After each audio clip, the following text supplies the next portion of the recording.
Democratic presidential nominee Tom Styer calls for reparations. Let's talk about it. It is officially time for a new vision. Did you? Okay, cool. Hold on a second, babe. Value which cannot be taken away by anyone or anything.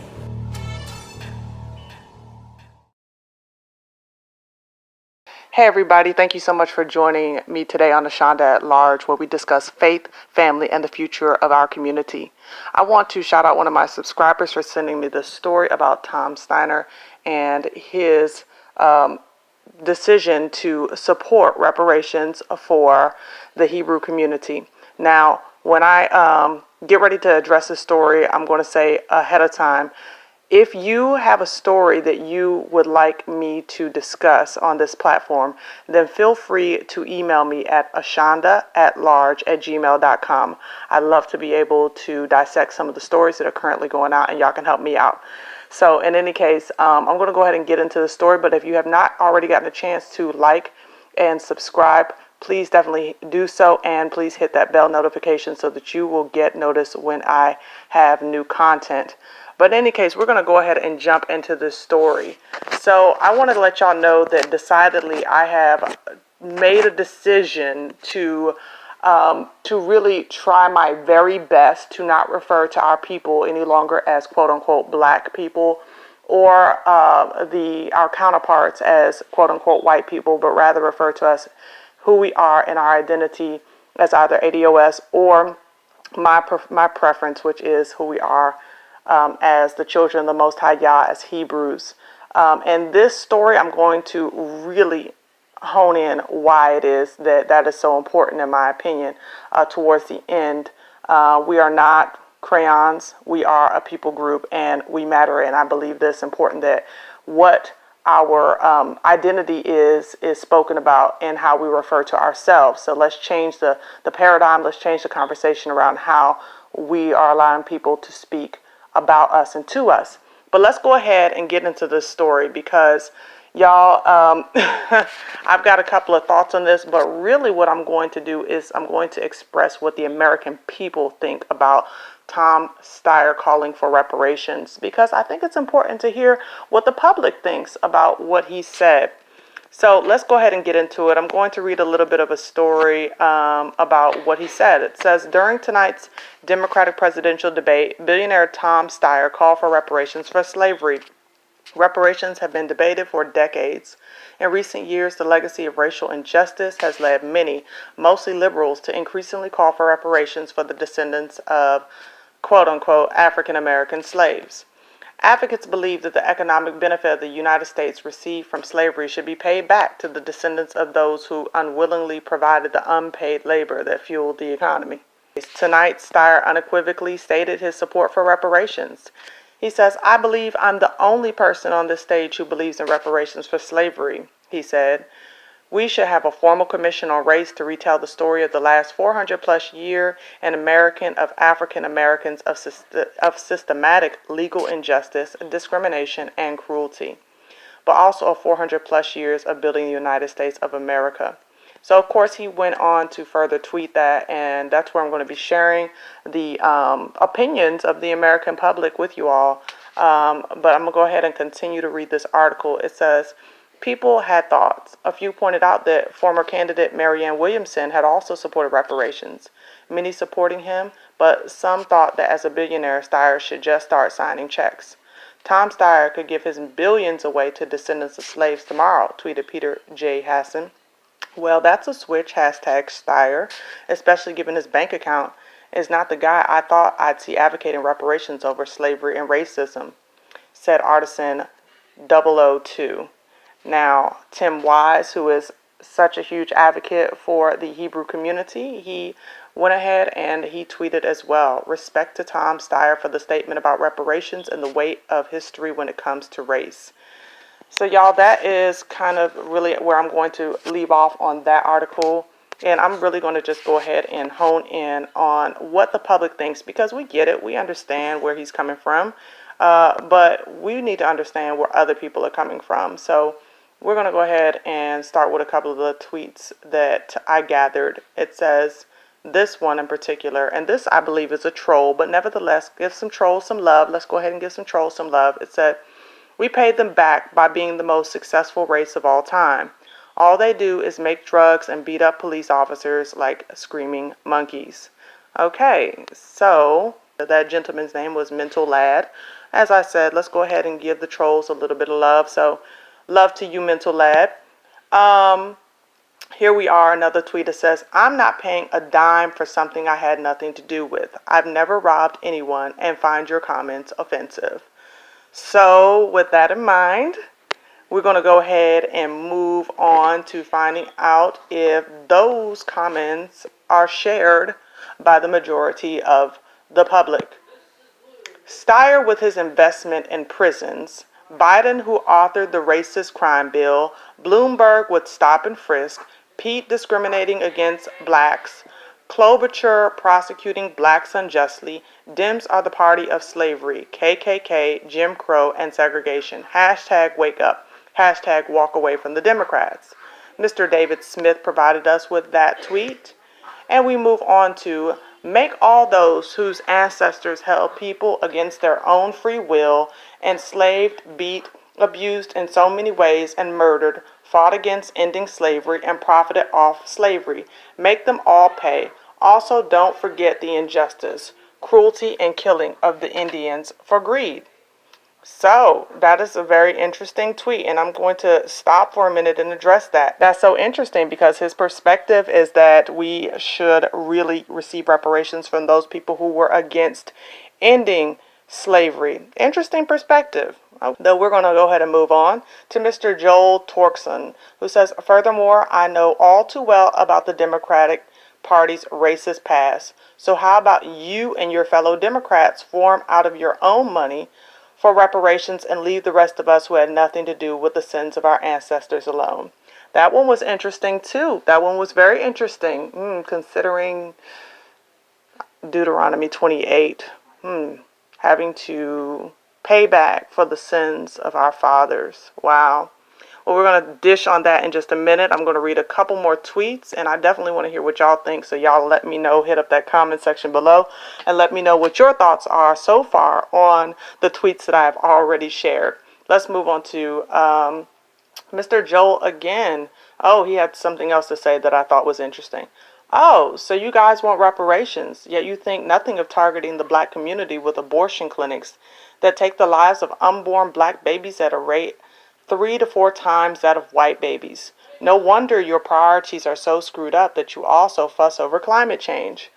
You know, I really thought that was such an interesting comment because y'all know who follow this channel that I am such a huge advocate for life, especially Hebrew life. I don't see anything necessarily wrong with what he said in regards to the same people advocating for reparations do not advocate for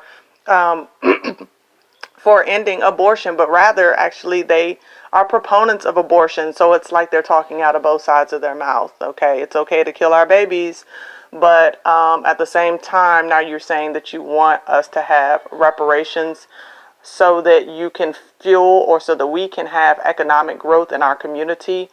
It just doesn't sound legitimate to me. But that's my opinion. I definitely want to hear yours. Overdue and irretrievable. All of the victims are dead. All of the perpetrators are dead. There must not be precedents set for sins of the father or collective guilt. Oh boy, that was so interesting because that goes back to a tweet I read about 1 or 2 minutes ago about the sins of our fathers. So it's funny how the conversation about the sins of our fathers keeps coming up. I am a female and make 82 cents for every dollar men make. I would like reparations for all the years I worked for a lesser salary, but with the same qualifications. This is something that still exists today. Slavery doesn't. If inequality exists, we should address that. So those of y'all who know about the Civil Rights Act of 1966 and know about how Thurgood Marshall fought so that we can be able to have equity when it comes to the workplace environment and all of the so-called benefits that were supposed to be afforded us. And those of us who study understand that the minorities, quote unquote, who receive the most from what was supposed to be given to us is white women. But nevertheless, I digress. Let's go ahead and move forward to Sean W. That's why you just dropped out. That's why you just dropped out. Clueless leftists. Slavery ended 150 years ago, and institutional racism is a leftist lie. The U.S. is the best country ever for blacks. Instead of wasting all those millions on a failed run, you should have handed out your reparations instead of dancing. Now, if y'all don't know what that is about, apparently Mr. Steyer, he decided to pander to the black community, quote unquote, by going to a concert and dancing to Back That A Up. I think even the rapper, what's his name? Y'all, oh, I'm so far removed from it. What is that guy's name? Any case, I think he was on the stage rapping with him, but y'all can look that up. I'm not going to go ahead and display that today, but that's what he was referring to. Okay, so again, we have this man who says, very similarly, slavery was abolished in 1865 by the 13th Amendment, 155 years ago. If there had never been one successful black person since then, I would be in agreement with you. As we know, this isn't the case. Please wake up every day and act like you are running for office. Wow, that is so interesting, that perspective. So as long as there was one quote unquote black person that was successful, then the whole community of us, we obviously don't deserve anything at this point because one of us came out. Okay, so that's a very interesting perspective. No one living today deserves reparations. Go to school, work hard, and build your own life off your own accomplishments. Stop blaming the system, quote unquote. So in any case, I'm going to go ahead and move forward from there because I find that those tweets have, y'all, and before I say this, I'm just going to say, I know there might seem like there was a little bit of bias in my reporting, but no, this was the majority of the tweets. Of course, if it was from a Hebrew person, the majority of the Hebrews said, hey, you know what? What is your plan? Not, oh, we support you, because, you know, we're past that stage of just giving this support without a plan put in place to support what it is that you say that you want to do. All this talk of helping us, but not actually having a plan, it's kind of old at this point. So the majority of the Hebrews who wrote in the tweet, who tweeted back about this, they were, of course, asking him, what is your plan? Give us your plan. But the tweets that I read to y'all, those were the opinions of the majority of the Caucasian Americans. And I don't know that all of them were Caucasian. I can't make that statement because I didn't see all of their profiles, and it doesn't necessarily mean that those profiles were even true. But necessarily, that is the American public that is speaking in regards to reparations. Now, here are my thoughts concerning this. And again, I'm going to pull back and reference, excuse me, y'all, I'm going to pull back and reference why I specifically said that we need to own our identity. We need to stop with this black this and this black that. There's a very specific reason, and I'll tell you why. But before I do, I'm going to give you my thoughts about his call for reparations in the first place.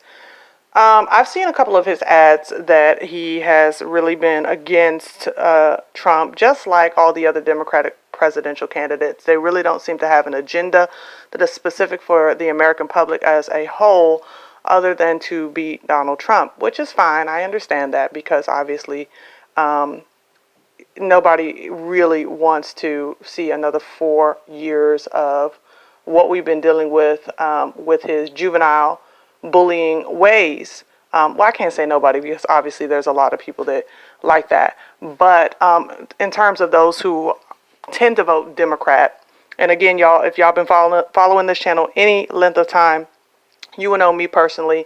I am neither Democrat or Republican. I believe that left wing, right wing, two wings of the same vulture. But nevertheless, Tom Styer, his position as far as reparations go, I do definitely believe it's a lot of pandering. But do I think that that's a problem? No, not really, because when you think about it, that's what presidential candidates do. They pander to the community that they're trying to win votes from. So I heard a lot of people talking about, oh, you're pandering, you're pandering, you're pandering. But that's exactly what everybody else gets. So now all of a sudden that he's pandering to the Hebrew community, all of a sudden now it's shameful. Well, I think it's just as shameful to pander to the LGBT community. It's just as shameful to pander to the white evangelical community, et cetera, the immigrants, all of those things. But when it comes to us, obviously there has to be a spotlight and shining because we have separate issues. And I think that there's a guilty conscience collectively in the American public. But that goes back to what I was talking about as far as our identity and owning our identity and why it is so essential. Back when our ancestors were in Egypt the first time, we had a very hard-hearted Pharaoh, one that did not want to let Yah's people go. And because he did not want to let Yah's people go, Egypt endured plague after plague after plague after plague. But when I read these tweets, it just got me thinking about the possible reality that Pharaoh was not the only one who had the hard heart toward the Hebrews. I don't believe that Pharaoh was the only one who had the hard heart towards the Hebrews being free. Egypt built its entire wealth off of the backs of the Israelite slaves. And because of that, when you think about the idea of letting Yah's people go, that means that their economy would fail. It would fail, or they were going to have to do the job that the Hebrews have been doing, laboring for free. So I don't think that it's too far-fetched to imagine that Pharaoh was not the only person who had the idea that it was not something that it was economically advantageous to Egypt to let the Hebrews go. And when I read these tweets, I see that. It's the same way with the American public. The American public has decidedly tuned off their conscience and has said, you know what, you aren't a slave. Your mom or dad wasn't a slave. My mom and dad didn't enslave you, and I didn't enslave you. So therefore, I should not have to pay you any reparations. But we continuously see the very things that still prop this country up is either our free labor via the prison industrial complex, or it is off of paying us next to nothing. Now, we also see that this country is still very profitable for those who are descendants of the slave masters. It is extremely profitable on their end because wealth is passed down. And since we have no wealth to pass down, therefore we can pass nothing down. And this is specifically to the descendants of slavery, American slavery. If you are not a descendant of American slavery or ADOS, if you are not that, then this is not going to fit for you because you have a whole different history. You come from a different background. You are not included in this conversation of reparations in terms of being able to receive payouts. However, those of us who do have history in this country rooted in our lineage, rooted in slavery, American slavery, those of us are experiencing still one generation after the other, not passing down any real tangible wealth. And this is why the call for reparations has come about, to make a repair of the breach that has been done. Now, we don't have to continue to go over and over again about all the people that have received reparations. I think the argument at this point is moot. It's just a matter of conscience at this point. It's just a matter of the American public reflecting and showing their level of conscience, showing how they feel truly about our plight. And never mind that we hold 2.6% of the nation's wealth and they hold 90% of the nation's wealth in their minds, that's okay because they worked for it and we're just lazy. And really, that's really what the undertone of a lot of these their comments are making. And of course, we know that that's not true.